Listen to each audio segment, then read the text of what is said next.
En el corazón de la jungla Hablamos de una civilización descubierta en medio de la selva. se encuentran los misteriosos restos de una civilización que vivió en el continente durante más de 1000 años. Tenían atributos sobrenaturales. Eran los antiguos mayas. Sus líderes levantaron grandes ciudades con altísimas pirámides, lujosos palacios y verdes plazas. Eran los amos de su entorno.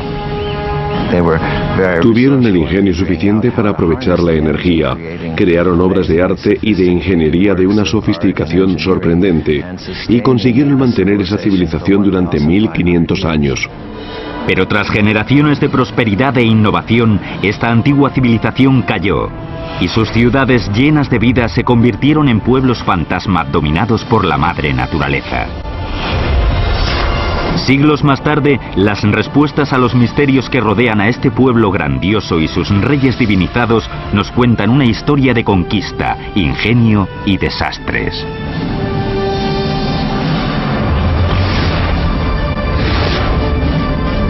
La construcción de un imperio, los mayas. Año 869. En las tierras bajas de la selva guatemalteca, los mayas empiezan a estar desesperados. La comida y el agua escasean. Miles de personas están muriendo de hambre y la desnutrición y las enfermedades diezman a la población. Los mayas ya no confían en que sus líderes divinizados sean capaces de aplacar a los dioses. La inestabilidad política se extiende por los reinos y una a una las grandes ciudades-estado son abandonadas. La gran civilización maya se desmorona. Las ciudades empiezan a caer una tras otra. Quedan abandonadas. Los reyes desaparecen y la cultura maya clásica llega a su fin. ¿Qué le sucedió a este poderoso pueblo? Los expertos siguen sin tener respuestas claras. Sabemos que empezaron a desaparecer. La pregunta es, ¿cómo sucedió? La respuesta podría estar en unos complicados jeroglíficos conocidos como el Códice Maya. Un jeroglífico es un medio complejo de transmitir toda la información que los mayas eran capaces de pensar o expresar. Es el único ejemplo de América de un sistema de escritura completo y complejo. Hoy, estos símbolos criptográficos nos cuentan una historia de guerras salvajes, dirigentes poderosísimos y la gloria y la caída de un pueblo enigmático. Hola, soy Peter Weller. Estoy en un templo impresionante en el corazón de la selva del sur de México, cerca de la frontera con Guatemala. Esto es el centro de la antigua civilización maya. Durante años, los arqueólogos creyeron que los antiguos mayas se habían separado pacíficamente en sus aproximadamente 40 ciudades-estado, cada una de ellas con su dinastía real. Por lo que sabíamos, al parecer se producía comercio entre ellas y comunicación, pero no se conocía ninguna agresión imperial motivada por el ansia de poder o de tierras fuera del territorio de cada rey. Sin embargo, a lo largo de los últimos 50 años, estas teorías se han puesto en tela de juicio por la aparición de jeroglíficos como este, un resto del sistema de escritura avanzado con que contaban los mayas, que cuentan una historia bastante distinta. Las ideas inocentes de los años 60 acerca de un pueblo pacífico y amable están desapareciendo ante una realidad mucho más compleja de ciudades-estado que libraban batallas sangrientas. Y ahora tenemos pruebas de que las batallas y los sacrificios humanos eran parte esencial de la vida de los antiguos mayas.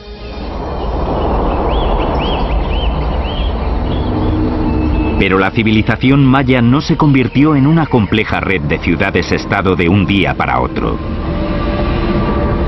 Los mayas aparecieron probablemente unos 2000 años antes de Cristo.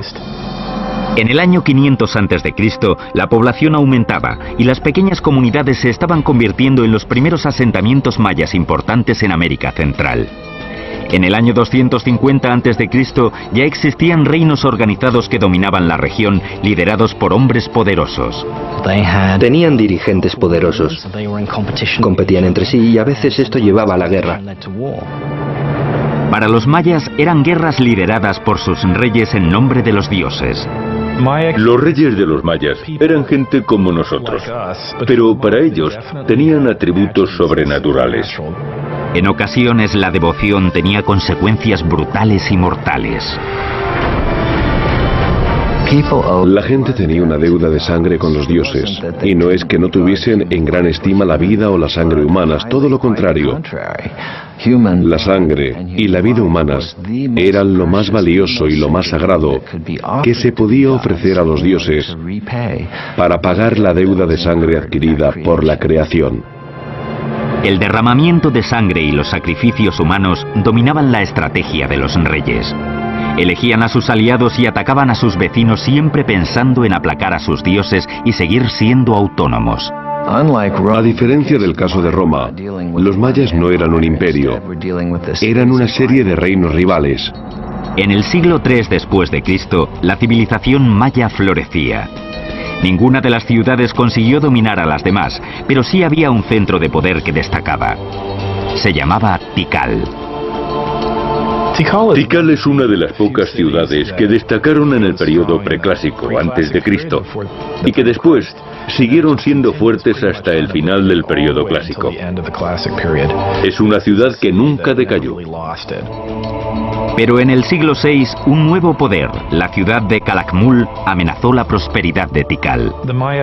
Los mayas tenían dos grandes capitales dinásticas, Calakmul y Tikal. Estas dos ciudades estaban enfrentadas.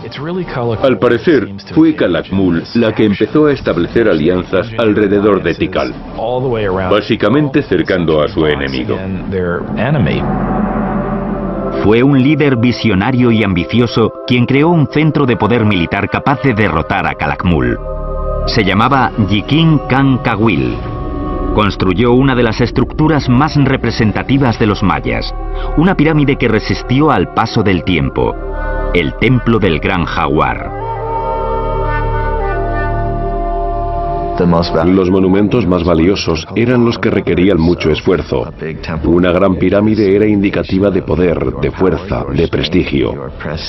Era una forma de atraer a la gente a la ciudad porque demostraba que eras un líder poderoso. La construcción en un entorno semitropical con materiales rudimentarios suponía todo un reto, sobre todo cuando se pretendía construir en vertical con tecnologías de la Edad de Piedra.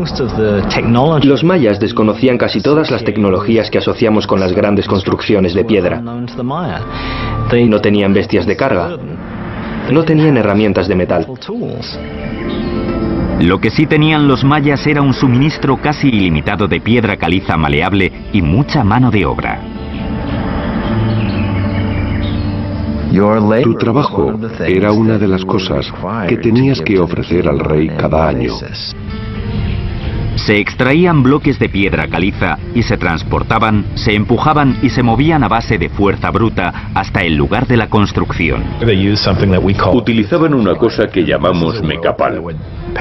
Es una correa que se ponían en la frente y con eso transportaban a veces cientos de kilos de escombros. Un nivel tras otro, la pirámide se iba levantando. Se levantaban andamios de madera desde los que se trabajaba a medida que la estructura crecía. Los artesanos daban forma a la caliza con herramientas de piedra y mazos de madera. Aunque el interior estaba lleno de escombros, el exterior se pulía cuidadosamente. Se cubría con una fuerte argamasa conocida como estuco maya y se pintaba de rojo. Aunque conocían la rueda, aunque conocían el metal, decidieron no darles uso práctico. Y creo que en parte se debió a que según su visión del mundo, las cosas valían más si se hacían con mucho trabajo. Con casi 45 metros de altura, el templo del Gran Jaguar se alza hacia el oeste de cara al sol poniente. Este rascacielos de la antigüedad sin duda llamaba la atención de todos los que pisaban la gran plaza de Tikal como símbolo de poder y redención. Pero la maravilla construida por Yikin Khan Kawil era solo el principio.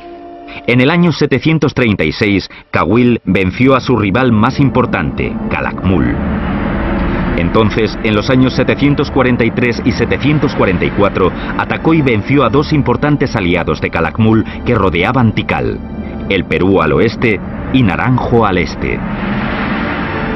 Así consiguió romper el cerco que había amenazado con asfixiar a Tikal. Para celebrarlo, construyó varias ampliaciones del palacio, nuevas pirámides. La de Tikal, que vemos hoy, es en gran parte fruto de aquellas victorias. Es posible que incluso pusiera en marcha la construcción de la estructura más alta de Tikal, el Templo Cuarto. Esta inmensa pirámide, construida con 190.000 metros cúbicos de piedra, tenía más de 64 metros de altura, o 22 pisos, casi tanto como las torres del puente de Brooklyn.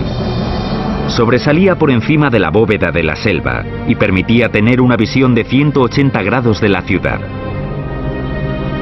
A lo lejos, otras ciudades mayas construían ambiciosas estructuras. Pero en aquel momento, con el rey Yiqin Cancahue en el poder, Tikal era el centro indiscutible de la civilización maya.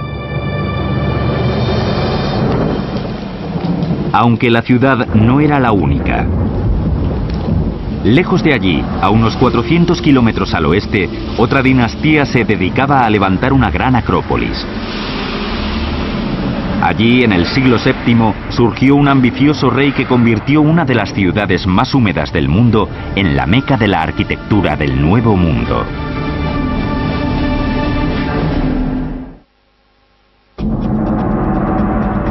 Año 611. En los límites del mundo maya, al sudeste de México, una ciudad llamada Palenque está contra las cuerdas. Intentan defenderse a la desesperada de las fuerzas de Calakmul, la misma ciudad que había derrotado a Tikal en el año 562. Las fuerzas de Palenque son derrotadas y el rey muere sin heredero. Los reyes mayas se consideraban divinos, por lo que su linaje era clave para la supervivencia. El fin de una dinastía solía traer la desgracia. Sin embargo, en ese momento crítico, estaba a punto de empezar una de las campañas de construcción más importantes de la historia maya, en Palenque. Y el rey que la impulsó fue un desconocido hasta mediados del siglo XX. En 1949 se respondieron algunas de las preguntas sobre la misteriosa dinastía de Palenque, cuando el arqueólogo Alberto Ruiz Luillier realizó excavaciones en este templo de 22 metros de altura, al que ahora conocemos como Templo de las Inscripciones. Yo no estoy en mala forma, pero ellos subían con tocados y túnicas, cuchillos y espadas de obsidiana. Yo creía que estaba en buena forma, al menos para mi edad. Pero no sé cómo conseguían subir ellos, ni cómo lo consiguió Alberto Ruiz. Aunque me quedan muchos escalones. Al llegar a este santuario, miró alrededor y vio esto. Una serie de agujeros en el suelo, tapados con piedras, y supuso que de ellas colgaban cuerdas que servían para levantar una losa, como una trampilla. Tiró de ella, levantó esto y bajó por una escalera empinada, llena de polvo y de escombros. Nunca antes había visto una pirámide maya como esta. Así que sus hombres se pusieron a cavar y cavar y cavar hacia lo desconocido. Las escaleras estaban resbaladizas por la humedad y el tiempo y la lluvia. Pero al final llegó a un llano y allí descubrió que el camino continuaba y encontró puertas ocultas, pasadizos, indicios de que se habían hecho muchos cálculos y planes para construir esta estructura. Por fin, 3 largos años después, llegó hasta el fondo de esta escalera de 25 metros y allí encontró un pequeño pasillo en el que había una caja de piedra y dentro de ella 6 esqueletos, los restos de personas que habían sido sacrificadas para proteger a la persona para la que se construyó este templo. Pero no sabía quién era esa persona. Y al final vio una puerta enorme, una gran piedra triangular. Así que la abrieron y entraron. Y tras esa puerta triangular encontraron una cripta de unos 10 metros de largo y 7 de alto. Y dentro de la cripta, un sarcófago enorme tallado de un solo bloque de caliza. Y encima del sarcófago, una enorme losa con grabados de un rey.